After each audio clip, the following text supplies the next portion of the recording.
Would you get a COVID vaccine if you could be paid $250 for it? The San Marcos School District thinks you will.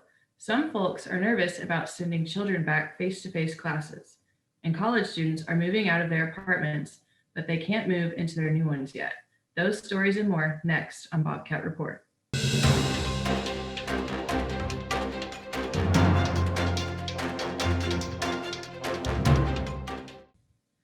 Hello and welcome to Bobcat Report. I'm Melinda Dobson. The San Marcos Independent School District wants to get as many employees vaccinated as possible before school starts again. So they're going to offer a bonus of $250 for every employee who gets the shot. Philip Acott reports. Today I got the chance to talk to a University of Texas A&M at San Antonio student on whether or not he would accept a payment to get vaccinated. I definitely would get vaccinated. I mean, without the incentive, I think getting vaccinated is the safest way possible to move around in this country now, with all the viruses spreading around, and even with the new one that they have that they've been talking about. So I definitely would get vaccinated, especially with that extra money. So yeah, most definitely. Also got the opportunity to speak to a spring of 2021 Texas State graduate. I personally just, I don't know, I feel like it's not a money thing. Like, if I wanted to do it, like, it shouldn't be like, I feel like when the government brings money involved into like situations like this, then it's like kind of like a risk to it. So that's kind of like scary. And I feel like $250 isn't like a lot of money. Maybe if it was like more, like over like 1,000 maybe. This was all based off the $250 COVID-19 incentive approved by the San Marcos Consolidated School District on Monday, July 19th. I'm here at Texas A&M San Antonio, where I interview senior Andrew Jimenez. Most other students at other universities show mixed feelings on whether or not they would accept $250 to get vaccinated. Bobcat Report, Philip Acott.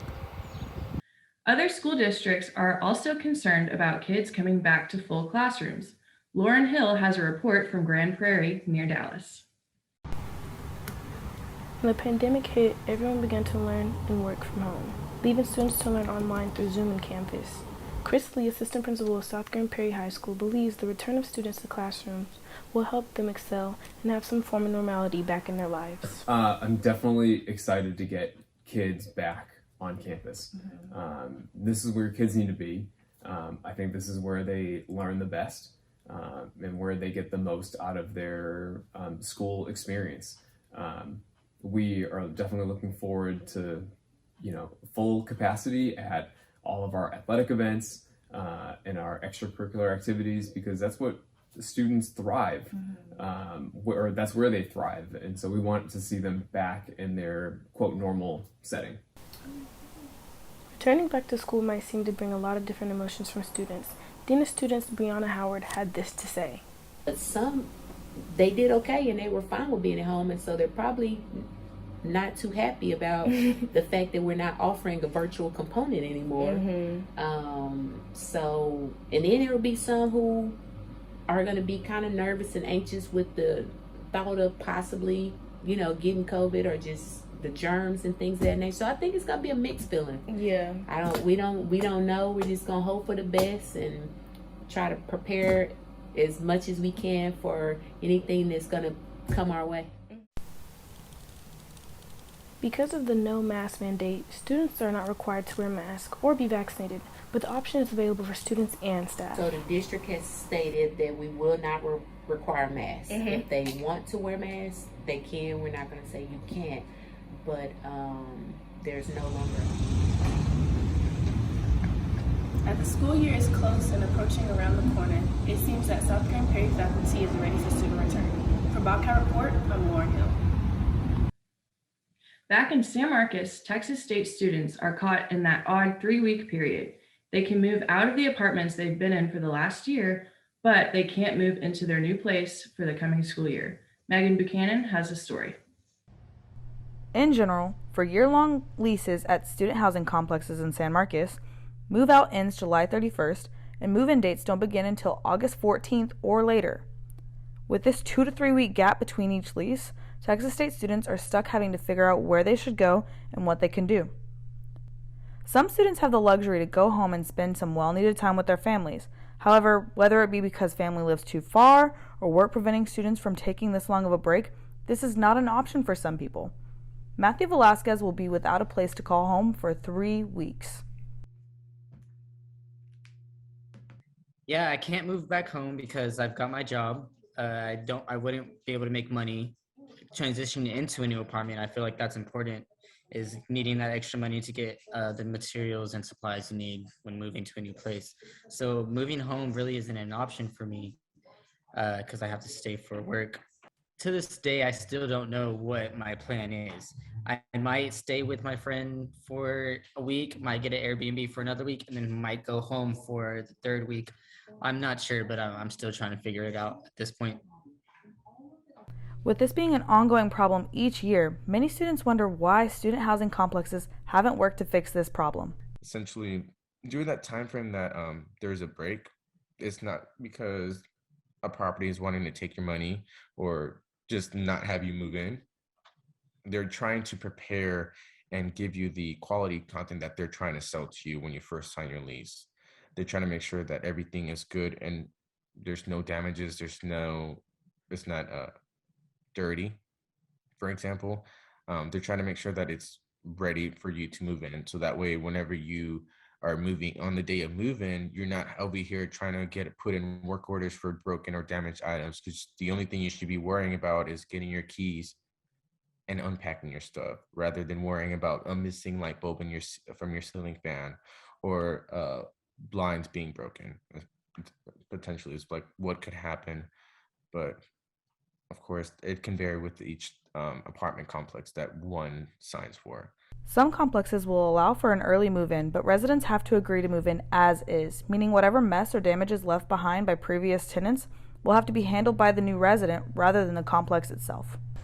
With move-out approaching in only 9 days, many college students like myself are trying to figure out where they can go or what they should do. Megan Buchanan, Bobcat Report. When we return, a local woman turns a hobby into a paying job. Emotes say a lot, but they can't say it all. Think your guildmate is struggling? Try these dialogue options.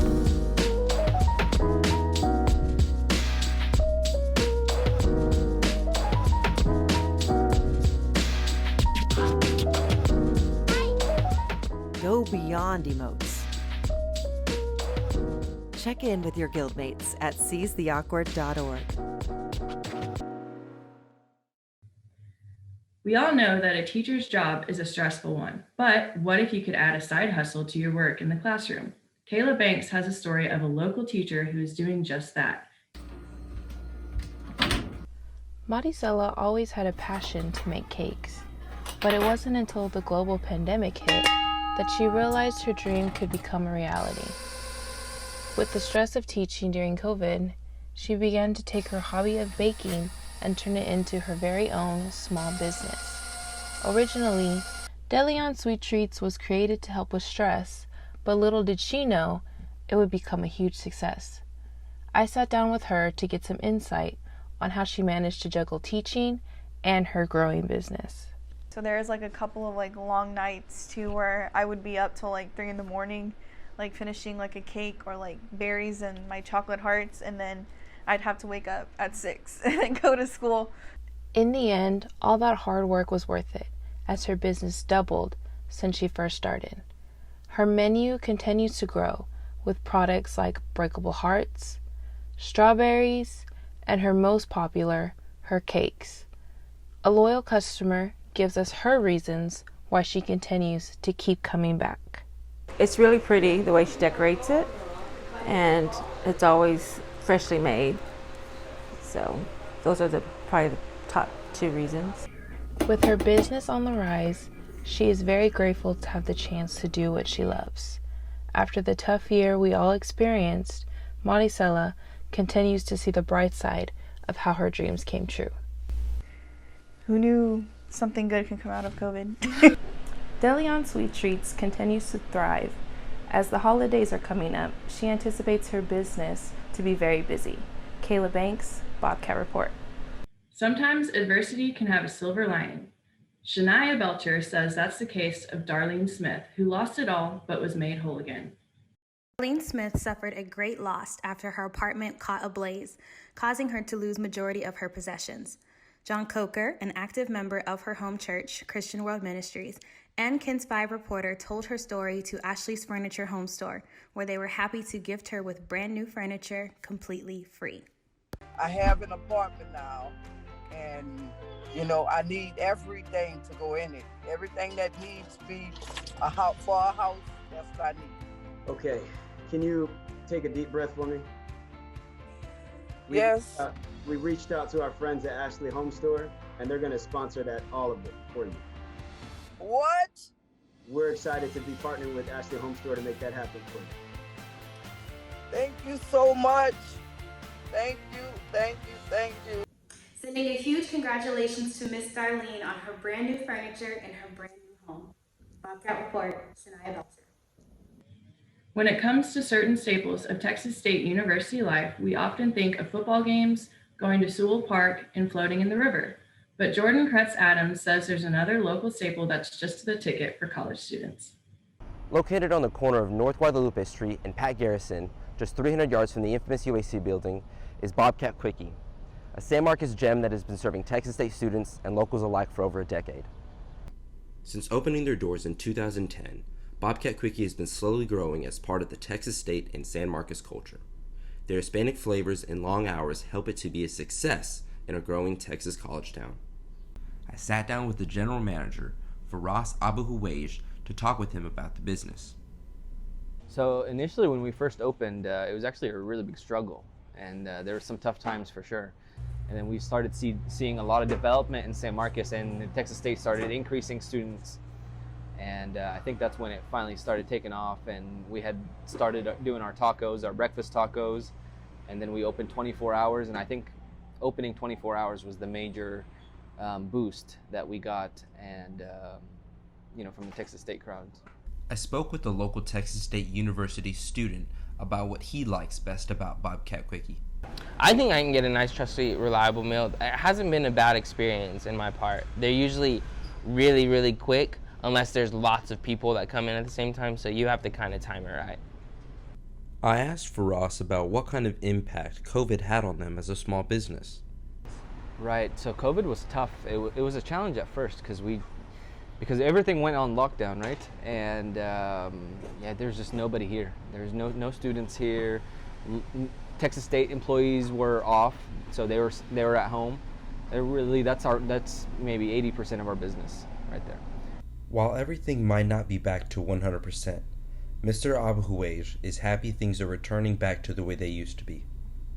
When it comes to Texas State University, one thing that I will always remember after all the late nights studying and after all the long nights on the square is that I can always get a great meal from Bobcat Quickie. Jordan Kretz Adams, Bobcat Report. That's our news this week. I'm Melinda Dobson, and join us again next week for another edition of Bobcat Report.